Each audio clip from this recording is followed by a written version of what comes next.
रामराम शेतकरी मित्रांनो, मी संतोष रोडे पाटील.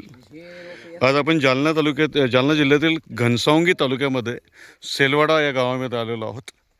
इथं नलगे सरांच्या बागांमध्ये आपण आलो आहोत. सोबत योगेश मस्के सर आहेत, सोबत महाराज आहेत. ये ना ये. सर आपलं नाव काय? प्रभाकर नळगे. प्रभाकरराव नलगे सर जिल्हा परिषद शाळेमध्ये शिक्षक आहेत. हो. आणि हे त्यांचे चिरंजीव. तुझं नाव काय? प्रवीण प्रभाकर नळगे. प्रवीण. अच्छा. महाराज आपलं नाव? गोवर्धन महाराज. गोवर्धन महाराज. आणि जिरडगाव. किरडगाव. तिरडगाव. जी जी जी. अच्छा, जिरडगाव. अच्छा सर आपलं? गोरखनाथ खालापुरी. गोरखनाथराव.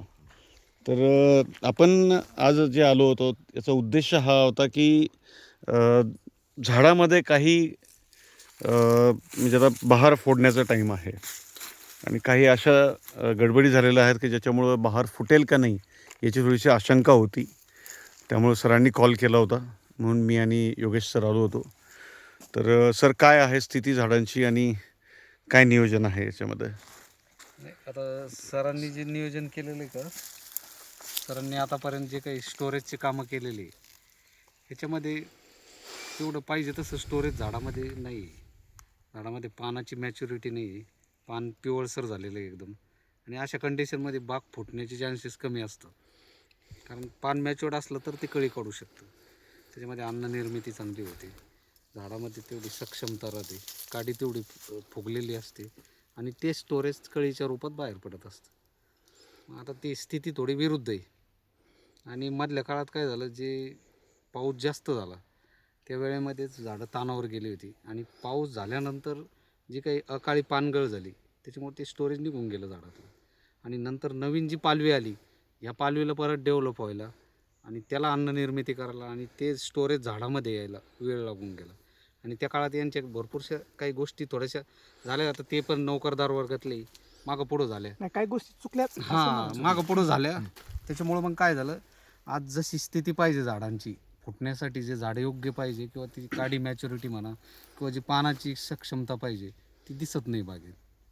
त्याच्यामुळं काय झालं आहे, थोडंसं नियोजन थोडं अजून लेट करावं लागेल.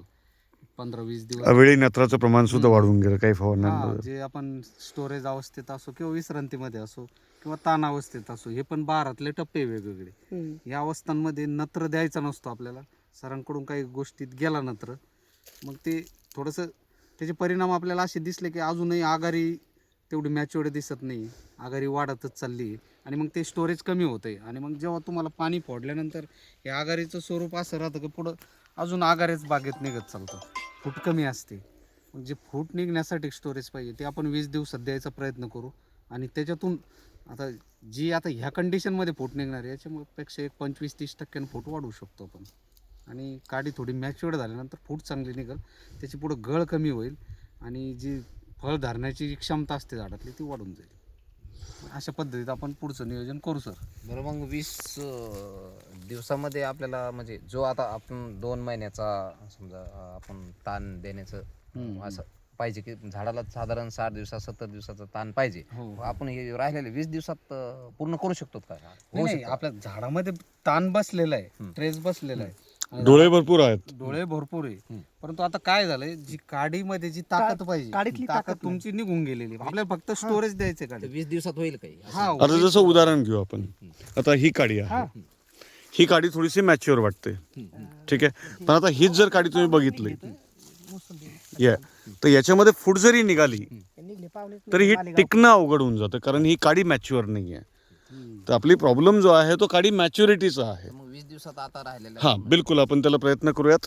आपण 50% 60% काडी ती आपण मॅच्युअर करूया. 100% होऊ शकत नाही, आपण प्रयत्न करू शकतो. आम्ही कशामुळे म्हणतो की आमच्याकडचं वातावरण आणि तुमच्या पैठण तालुक्यातलं वातावरणात फरक आहे. तर मग इकडं ते नाही, वातावरण तर सध्या सगळीकडे थंडी सारखीच आहे. आता आहे, पण भविष्याचा नाही, भविष्याचा विषय नाही ना. आपल्याला आता बाग फोडायपुरता विषय चालला आपला. भविष्यात जेव्हा तुमच्याकडे तुम्ही म्हणताय थोडं लेट झाल्यानंतर मध्ये, पण मग तुमची जमीन आमच्या जमिनीमध्ये काही फरक नाही. तुमच्याकडे पण पाणी आहे, तेवढी आर्द्रता आपण बागेत टिकून ठेवू शकतो पाणी वाढवल्यानंतर.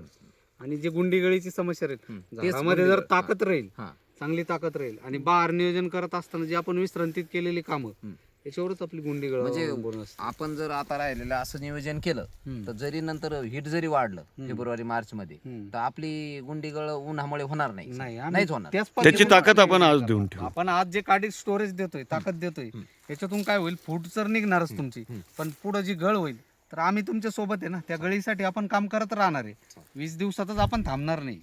गळी निघायला पुढे परत महिना 1.25 महिना वेळ आहे त्या वेळेत सुद्धा आपण झाडांसोबतच आहे बरोबर आहे का त्या पद्धतीत आपलं नियोजन राहील. मागच्या वर्षी डिसेंबर महिन्यामध्येच आमच्या पैठण तालुक्यामध्ये एक सालवडगाव म्हणून गाव आहे.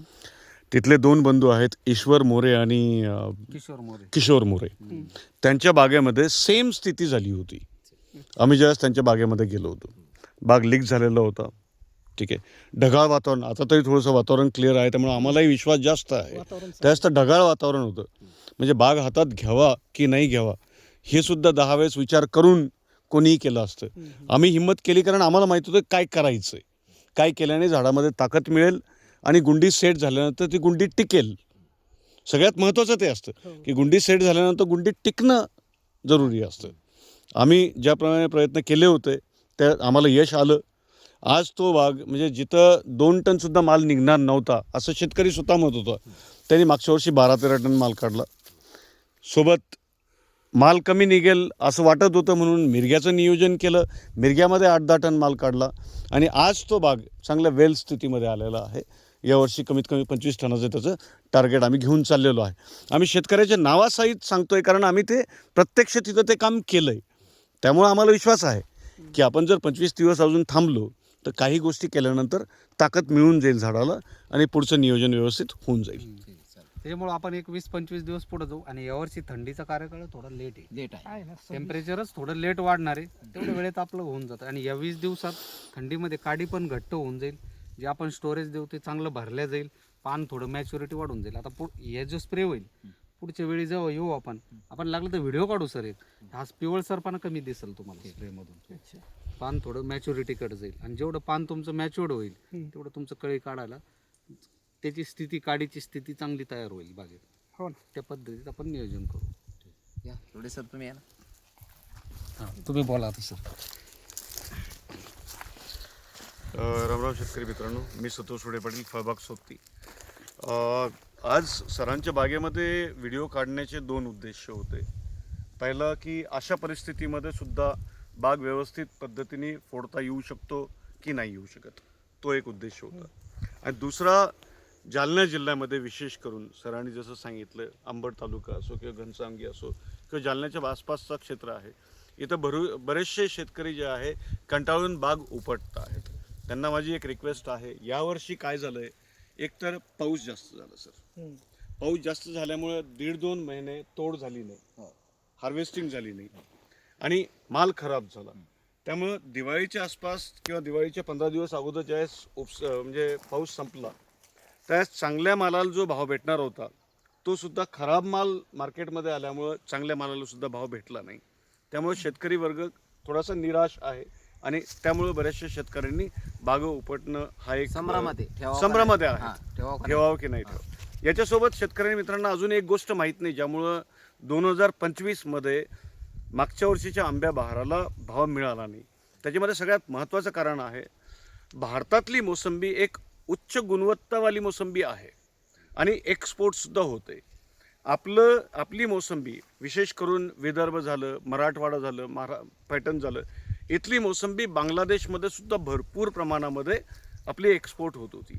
मागच्या 1-1.5 वर्षापासून बांगलादेशमध्ये अशांती आहे आणि त्या अशांतीमध्ये जे नवीन सरकार तिथं बनलेलं आहे, एक फर्जी सरकार जे बनलेलं आहे, त्यांनी भारतामधून जे उत्पाद येतात बांगलादेशमध्ये त्याच्यावर त्यांनी इम्पोर्ट ड्युटी वाढवलेली आहे.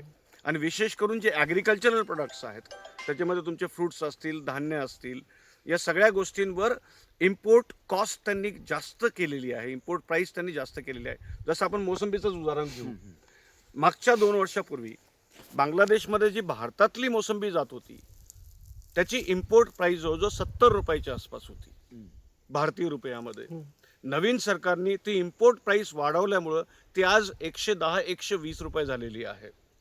त्यामुळं बांगलादेशमध्ये भारताचा मोसंबीचं इम्पोर्ट कमी झालेलं आहे.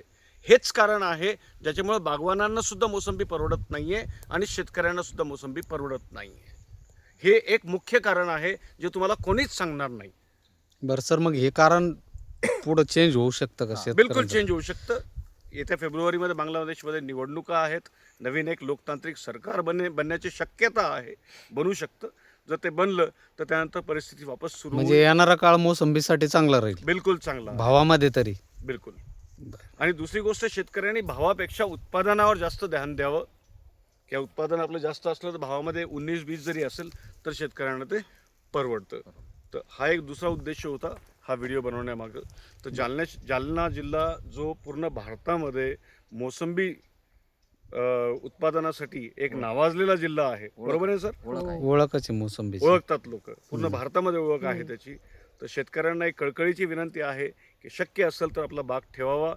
आपल्याकडनं जर काही चूक झाली एक शेतकरी म्हणून तर आपण झाडावर टाकू नये, पनेवरीवर टाकू नये, निसर्गावर टाकू नये. आपण आपल्या चुका सुधाराव्यात.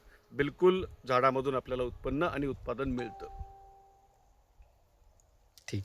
सर, तुम्हाला काही बोलायचं? नाही काय महाराज बोलत. काही नाही, सांगितलं सरांनी आता मार्गदर्शन. मी बगीचा काढण्याच्या मनस्थितीत होतो, पण हां. सरांच्या मार्गदर्शनामुळे मी आता थांबतो. आणि सर म्हणतात तसे आपण आशा ठेवू की भविष्यात मोसंबीचे दिवस चांगले येतील.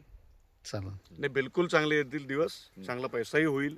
आणि जे झाड तुम्ही 5 वर्ष 10 वर्ष एका मुलाबाळासाठी सारखं जपवलेलं आहे, आता जर 1-2 वर्ष त्याने उत्पादन होऊनही उत्पन्न जर होत नसेल तर त्यामुळे ते काढू नये. अजून प्रयत्न करून त्याला थांबवावं. बिलकुल मोसंबीचे सुवर्ण दिवस वापस येतील. चालतं. आणि तुम्ही आमच्या बगीच्यापर्यंत आलेत आणि इथं येऊन मार्गदर्शन केलं. आता वेळोवेळी मार्गदर्शन तुमचं. नाही, आम्ही बांधावर काम करणारे लोक आहेत सर. मी कलेक्टर बनवलेले हा, हा, आहेत, हा. सध्याही बनवतोय. सध्याही 3 घंटे संध्याकाळी 7 वाजेपासून 10 वाजेपर्यंत मी मुलांना शिकवतो.